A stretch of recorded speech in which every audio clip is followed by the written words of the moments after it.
안녕하세요, 형제자매님들. 문안 인사드립니다. 제가 전화 한 통을 받았습니다. 혹시 몸이 좀 많이 안 좋으냐고.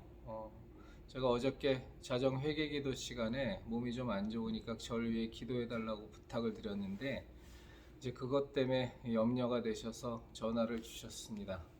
참 아무것도 아닌 사람에게 이렇게 염려해 주시고 걱정해 주시니까 참 감사하고 고맙습니다. 제가 요즘 제 얼굴이 나오게 영상을 찍으니까 이전하고는 좀 다릅니다. 예전에 그 성경책하고 십자가만 놓고 찍을 때에는 좋게 표현하면 굉장히 열정적으로 이렇게 막 제 감정 상태를 그대로 드러내면서 영상을 찍었는데, 이게 제 얼굴이 나오니까 아무래도 신경이 쓰여서 그런 건지 이렇게 좋게 표현하면 뭐 좀 이렇게 좀 절제된 영상을 찍는 것 같고, 또 나쁘게 표현하면 좀 가식적으로 영상을 찍는다는 느낌도 우리 형제자매님들이 가지실 수 있을 것 같아요. 근데 둘 다 아니고요. 얼굴이 나오니까 신경 쓰여서 그렇습니다. 그래서 톤도 좀 아무래도 좀 가라앉아 있고, 또 고래고래 소리도 좀 덜 지르게 되고 그렇게 되네요. 그래서 가식이나 외식 떨려고 그러는 건 아니니까 이제 그렇게 생각은 안 해주셨으면 좋겠고요. 이렇게 아무래도 목소리가 좋게 표현하면 이제 차분해지니까 가뜩이나 몸도 안 좋다 그러지, 영상 찍는데 영 힘은 없어 보이지. 그러니까 더 염려가 되셨던 것 같습니다. 예, 지금 몸은 좀 안 좋습니다. 절 위해서 기도 부탁드립니다. 그리고 또 하나 좀 기도 부탁을 드리면, 전광훈을 통해서 보는 그 한국 교회 패망의 원인 분석, 제목은 바뀔 수 있습니다. 지금 그 책을 쓰는데 써야 될 내용은 다 머릿속에 정리가 돼 있고, 글은 또 막 써지는데 무언가 이렇게 잘 정돈이 되지가 않습니다. 그리고 글을 쓰면서 느끼는 것은 성령 하나님께서도 저에게 힘을 주시지만 또 악한 영이 좀 방해한다라는 느낌도 받습니다. 뭐 저만의 착각일 수도 있습니다. 그래서 우리 형제 자매님들께 부탁드리는 것은 제가 이 글 잘 쓸 수 있도록 좀 기도 많이 부탁드립니다. 기도해 주십시오. 제가 오늘은 좀 이유가 있어서 목사는 어떤 사람이 해야 되는가라는 제목으로 좀 제 신앙적 생각을 나누도록 하겠습니다. 이제 한 분이 제가 그 영상을 뭐 일부러 보지 않았습니다. 좀 속이 상할 것 같아서 보지 않았는데, 제가 목사들 비판을 하니까 뭐 제목을 보아하니 그렇게 네가 잘나고 의로우면 네가 목사해라, 뭐 이런 내용인 것 같습니다. 뭐 그 안에 내용은 거친 말도 뭐 있을 것 같아서 저도 사람인지라 그거 보면 속상할까봐 아예 뭐 안 봅니다. 요즘 뭐 그 영상 올린 사람 것 보지 않으니까. 그런데 그 영상 제목을 보면서 저에게 하나의 이 내용은 꼭 다뤄야 되겠다 해서 오늘 이 영상을 찍는 겁니다. 우리 형제자매님들은 어떤 사람이 목사가 돼야 된다고 생각하십니까?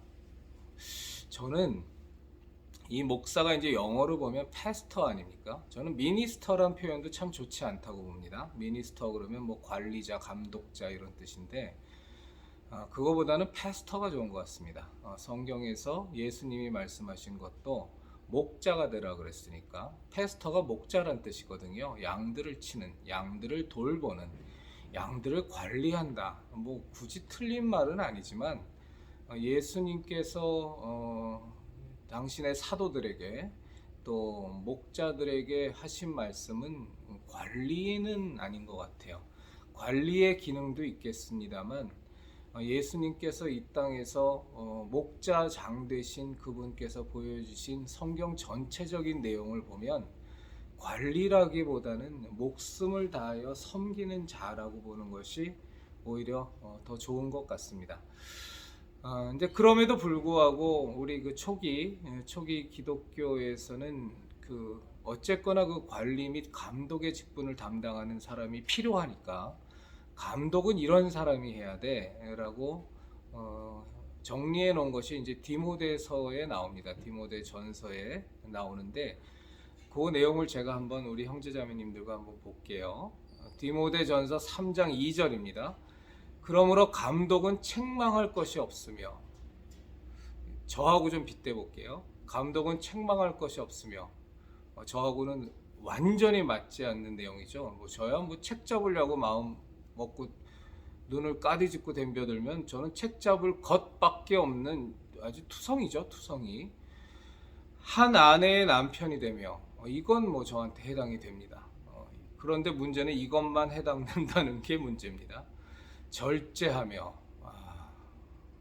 완전히 자신이 없는 내용이죠. 신중하며, 여러분들이 제 여태까지 영상을 쭉 보아오셨지만 제가 그다지 신중한 사람은 못 됩니다. 그래서 정당 창당한다고 막 들떠갖고 어떻게든 거액의 후원자 좀 모셨으면 좋겠다, 후원해 주실 분 계십니까? 뭐 하고 그 다음에 또 뭐 저기 뭡니까? 시민단체 만든다 뭐 하면서 이거 꼭 정광훈하고 싸우려면 해야 됩니다. 신중하고는 뭐 저는 많이 거리가 있는 사람입니다. 물론 저는 그거를 성령의 인도하심 따라 살겠다라는 강한 의지의 표현이라고 합리화합니다만 진짜 합리화지 저는 신중하지 못한 사람임에 분명합니다. 단정하며, 외모적인 단정함이라면 단정할 수도 있을 것 같아요. 왜냐하면 저는 머리가 하나도 없기 때문에 뭐 빡빡 대머리가 이상 단정한 머리가 어디 있겠습니까? 그러니까 머리는 단정합니다. 나그네를 대접하며, 요건 좀 제가 좋아하는 것 같아요. 누구 대접하고 누구 사주고 섬기고 이러는 건 참 제가 좋아합니다. 그건 있는 것 같아요. 돈이 없어서 문제지. 주머니에 돈이 있으면 저는 남 퍼주는 거 참 좋아합니다. 소천하신 저희 어머니께서도 저한테 너는 나중에 장사하지 마라 그러셨어요. 그래서 왜요? 그랬더니 넌 남 퍼주는 거 좋아하고 돈 욕심 없어서 그런 사람은 장사하면 망해. 근데 사실은 저에게 그런 부분은 분명히 있습니다. 저는 남 이렇게 주고 이러는 게 참 좋거든요. 가르치기를 잘하며, 요건 좀 해당이 됩니다. 저는 주제도 안 되면서 제게 있는 무언가 아는 것들, 남에게 유익한 것들이 있다면 그것을 막 가르쳐 주려고 먼저 설레발치고 막 열심 내고 그러는 모습은 분명히 제게 있습니다. 술을 즐기지 아니하며, 제가 요즘 술은 거의 마시지는 않는데 예전에는 술 어마무지하게 먹었습니다. 예수님 믿기 전에 먹은 게 아니고요. 예수님 믿고 나서 엉망진창으로 살 때 정말 솔직하게 말씀을 드리면 한 3대가 마실 술을 저 혼자 다 먹었다고 보실 정도로 술 무지무지 좋아했습니다. 좋아하기도 하고 하는 일이 영업이다 보니까 접대하느라고 술 엄청나게 먹었습니다.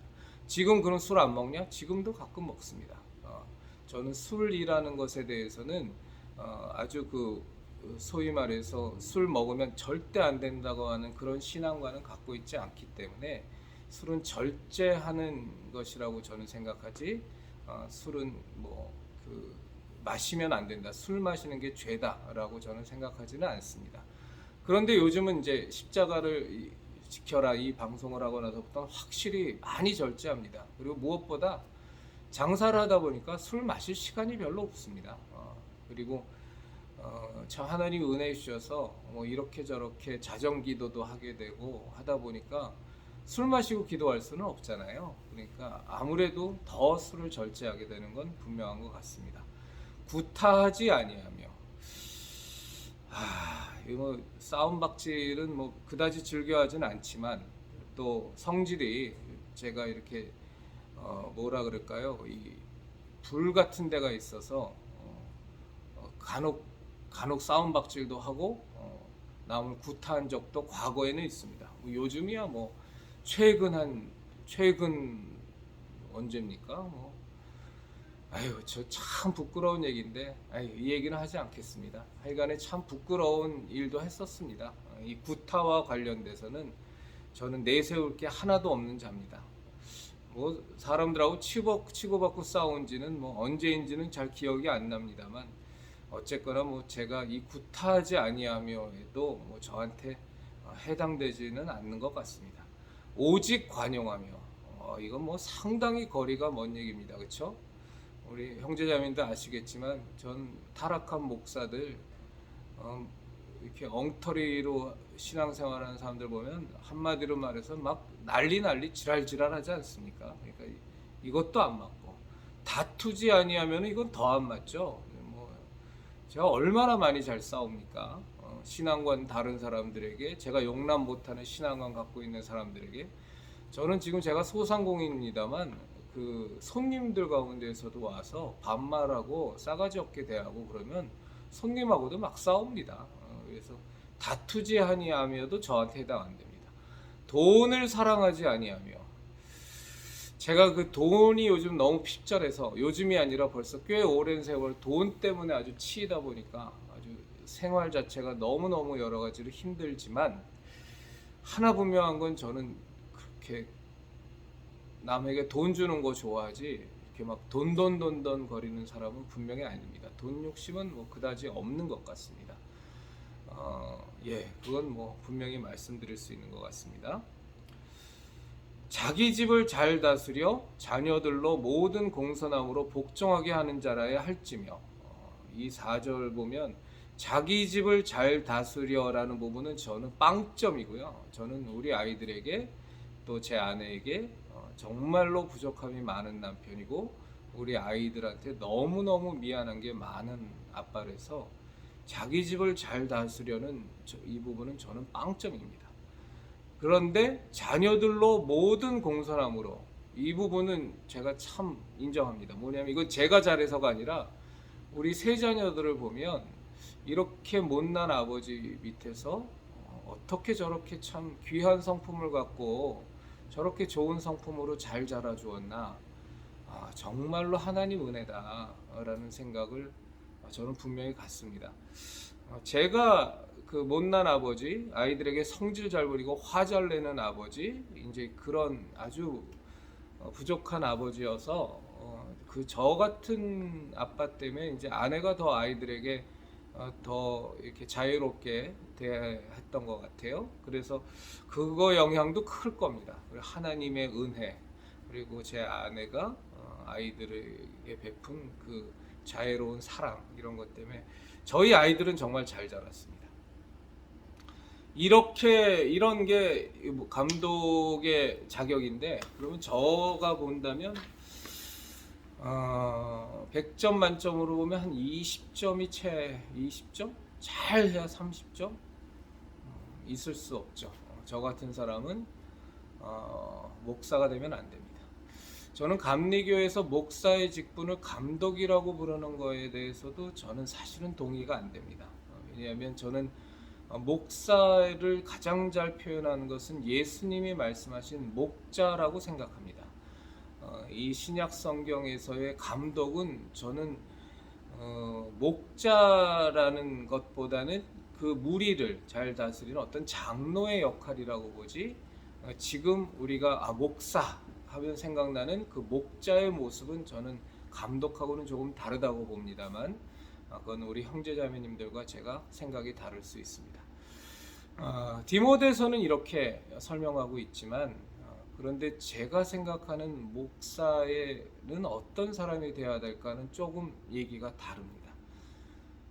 저는 우리가 소위 말해서 신앙심이 깊고, 그리고 생활이 반듯하고, 기도도 열심히 하고, 전도도 열심히 하고, 말씀도 많이 보고, 예배도 열심으로 참석하고, 교회 봉사도 열심히 하는 이런 사람들 보면 정말 저 사람 목사감이야. 또 게다가 얼굴까지 준수하면 뭐 더 좋겠죠. 저는 그렇게 교인들이 얘기하는 것에 대해서 저는 절대로 반대하는 사람입니다. 저는 목자가 되는 가장 커다란 자격 요건은 어떤 의로워 보이는 모습, 잘나 보이는 모습, 바람직해 보이는 모습, 그런 모습들이 많아야 저 사람은 목사감이야, 목사 되면 참 좋을 것 같아 라고 생각하는 이 생각의 구조를 완전히 버려야 된다고 저는 생각합니다. 그렇다고 천방지축으로 쌍욕을 정광훈처럼 잘해야 목사란 얘기도 아닙니다. 저는 목사에게 있어서 가장 중요한 요소는 내가 얼마나 큰 죄인이었던가를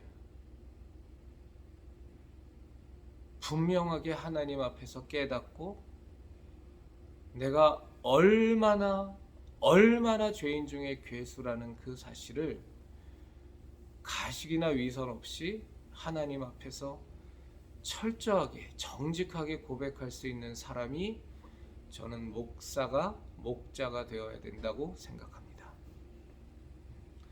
그 기준으로 목사들이 지금 교회를 심우한다면 한국 교회가 이 모양 이 꼴로 다 망하지는 않았을 겁니다.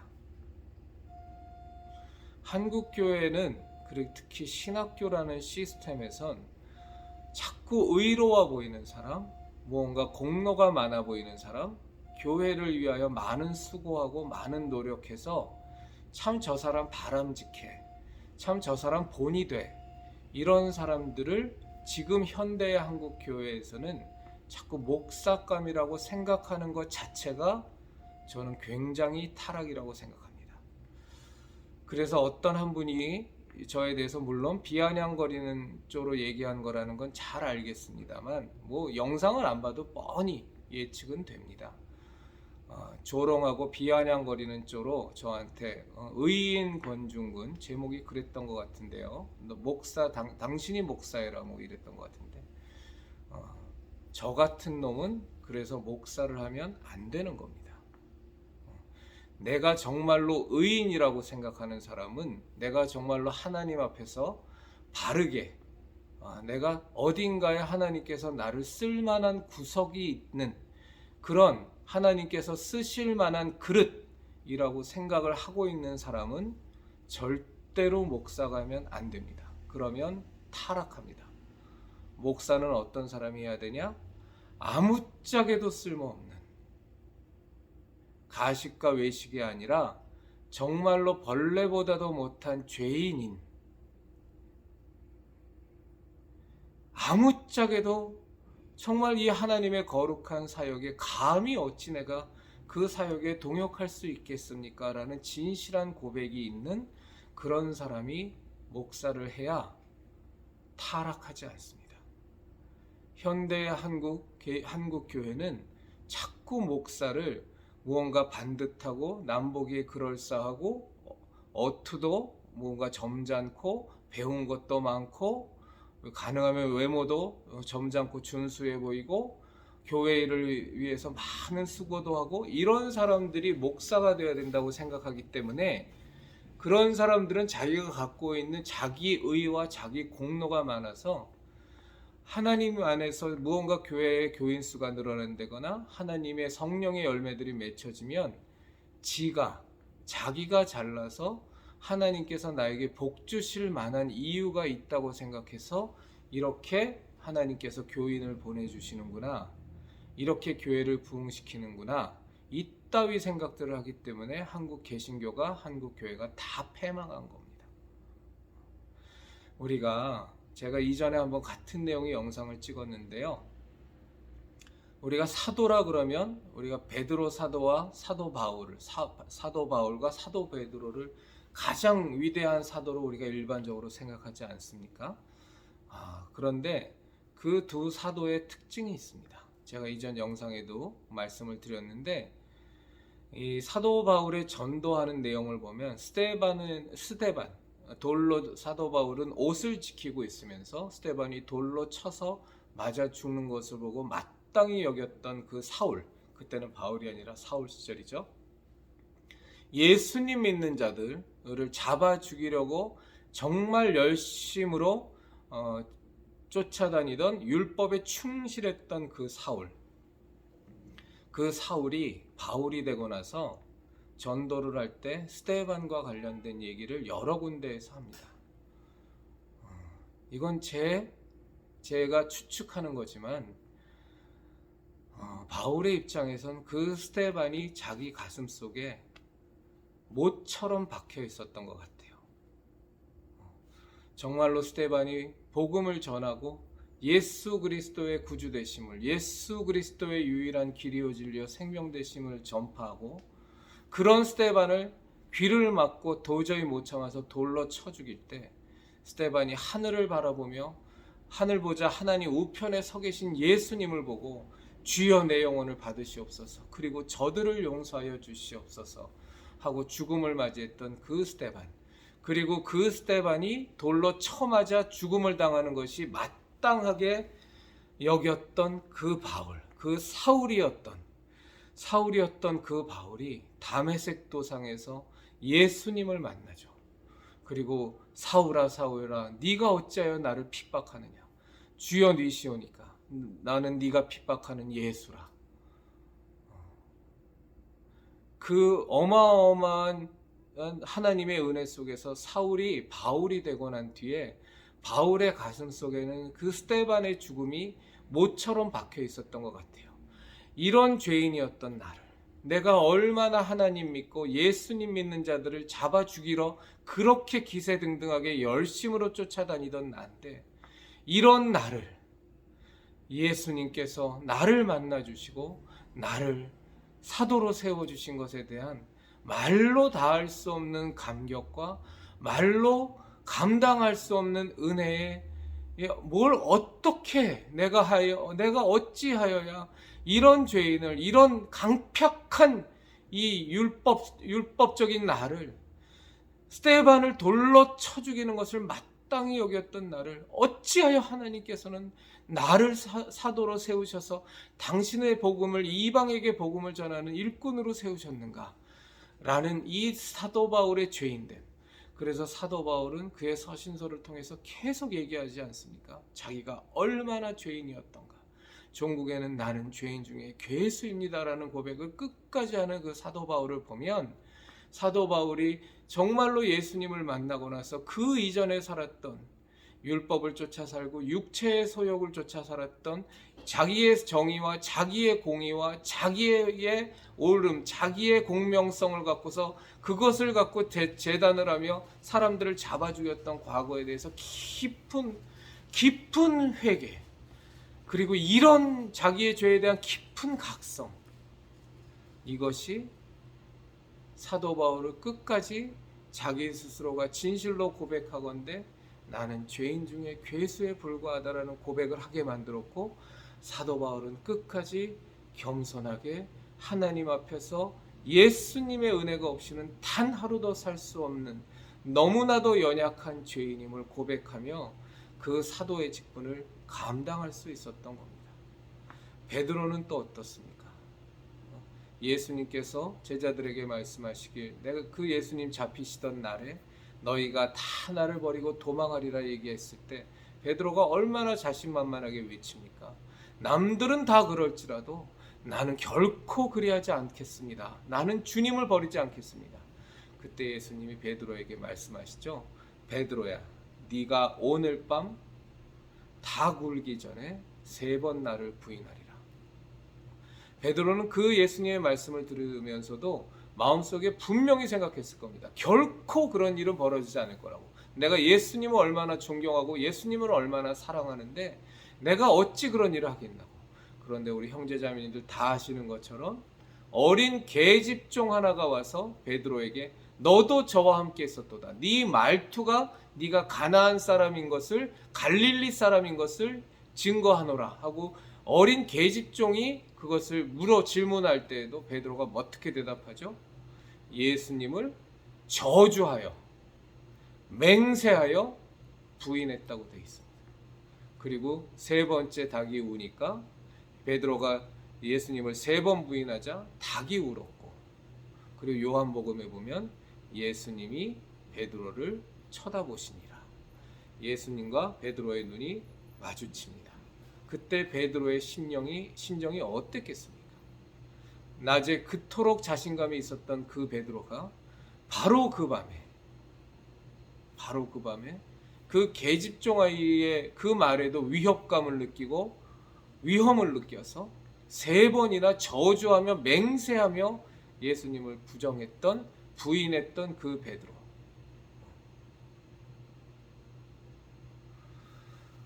저는 그 베드로의 예수님에 대한 말로 다할 수 없는 죄송함, 내 자신이 얼마나 별 볼 일 없는 자인가에 대한 깊은 각성, 정말 어부에 불과했던 자신을 예수님께서 나를 따라오라, 너를 사람 낚는 어부가 되게 하여 주리라고 그 하나님의 아들이신 예수님께서 자기를 제자 삼아 주셔서 3년 동안의 공생애를 함께 정말로 예수님께서 총애하는 제자로 예수님의 많은 사랑을 받았던 그 베드로가 예수님이 잡히시던 그 밤에 제자들은 다 도망가 버리고, 그래도 용기를 내서 베드로는 쫓아갔더니 기껏 한다는 것이 예수님을 저주하고 맹세하여 부인했던 그 베드로. 그 자기 자신의 모습에 대해서 얼마만큼 하나님 앞에서, 예수님 앞에서 죄책감을 느꼈을 거고, 내가 도대체 사람 새끼냐, 도대체 나 같은 이 벌레 같은 놈이 어디 있겠냐, 정말 나 같은 놈이 무슨 주님의 일을 하겠느냐 하고 얼마나 많은 자책감이 느꼈겠어요. 그런데 예수님 어떻게 하시죠? 그 베드로에게 부활하셔서 다시 나타나셔서 아무 말씀 안 하시죠. 너 그때 왜 나를 부정했니? 부인했니? 그게 그렇게 두려웠니? 한마디도 묻지 않으십니다. 오직 예수님은 3번을 동일한 질문을 하십니다. 네가 나를 사랑하느냐? 베드로는 답하죠. 내가 주를 사랑하는 줄 주께서 아시나이다. 이 스스로 예수님 앞에서 눈조차도 들 수 없다는 예수님의 그 대속의 은혜 앞에서, 십자가의 은혜 앞에서 예수님을 버리고 부정하고 맹세했던 자기, 정말로 그 겟세마네 동산, 그 골고다 언덕에 쫓아가지도 못했던 그 말도 안 되는 제자이면서도 그 참남한 모습을 보였던 자기 자신에게 오셔서 네가 나를 사랑하느냐 물으신 그 예수님의 은혜 앞에서 베드로가 가졌던 마음이 무엇이었겠습니까? 내 자신이 얼마나 초라하고 얼마나 볼품없고 아무짝에도 쓸모없고 스스로를 인간이라고 보기에도 경멸과 환멸이 일 정도인 나를 예수님께서 은혜를 베풀어 주시고, 하나님께서 그 아들 독생자를 십자가에 못 박아 죽이시면서까지 나를 사랑하셔서 정말 성령님께서 나를 사도로 삼아 주시고 나를 사도로 이끌어 가실 때 베드로가 당하는 많은 고난과 많은 어려움, 많은 죽음의 위협 속에서도 베드로를 교만하게 만들지 않고, 베드로를 시험 들게 만들지 않고, 베드로를 붙잡아주는 강력한 힘 하나는 내가 얼마나 죄인이었었던가. 그럼에도 불구하고 우리 예수님은 나에게 얼마나 크신 은혜를 베푸신 분이신가. 우리 하나님은 나를 얼마나 사랑하시는 분이신가. 이거에 대한 깊은 깨달음, 그것이 저는 이 세대에도 동일하게 목자가 될 수 있는 유일한 자격이라고 생각합니다. 이런 사람이 사도 바울과 같은 큰 스스로에 대한 죄인됨을 얼마나 절절히 깨닫느냐, 베드로와 같이 자기의 죄인됨을 얼마나 절실하게 깨닫느냐, 그리고 그것이 스쳐 지나가는 것이 아니라 평생에 내가 하나님의 일을 하면서 이 인생의 여정, 나그네 여정을 살아가는 동안 얼마나 강력하게 나를 붙들고 있느냐, 가면 갈수록 나의 죄인됨이 더욱더 드러나고, 그로 말미암아 예수 그리스도의 은혜가 더 빛을 발하는 이 아름다운 순환이 내 평생을 얼마나 잘 붙들고 있느냐가, 그런 사람이 목자가 되어야 이리 때가 양을 잡아먹으려고 덤벼들 때에도 나를 살려주신 예수 그리스도의 은혜, 나를 붙잡아 주신 하나님의 사랑 때문에 도망가지 아니하고 양을 버리지 아니하고 막대기 하나를 들고 물맷돌 5개만 들고 이리 때와 곰과도 저 양들을 지키기 위해서 싸울 수 있는 겁니다. 물론 올바른 올곧은 삶을 살면서도 이런 마음을 갖고 있다면 더 바랄 것이 없겠습니다만, 그러나 분명한 것 하나는 어느 것이 우선이냐를 우리가 보면, 목자가 되려고 하는 자는 겉모습의 번듯함, 그 사람이 행한 많은 옳은 일, 많은 공의로운 일, 많은 공로는 절대 기준이 아니고, 내가 하나님 앞에 얼마나 큰 죄인이었는데 그럼에도 불구하고 하나님 나를 사랑하시고 주 예수 그리스도 날 위해 십자가 대속의 은혜를 주시기 위해 죽으심을 얼마나 절절하게 느끼느냐가 목자가 될 유일한 측정할 수 있는 하나의 측정자가 될 수 있다고 저는 생각합니다. 그런 맥락에서 바라보면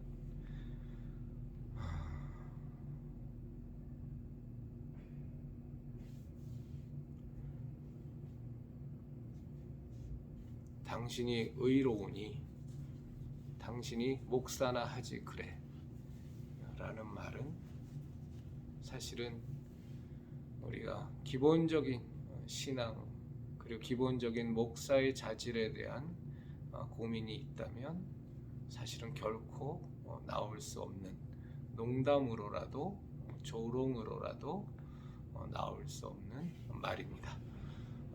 이 정도까지 하겠습니다. 감사합니다.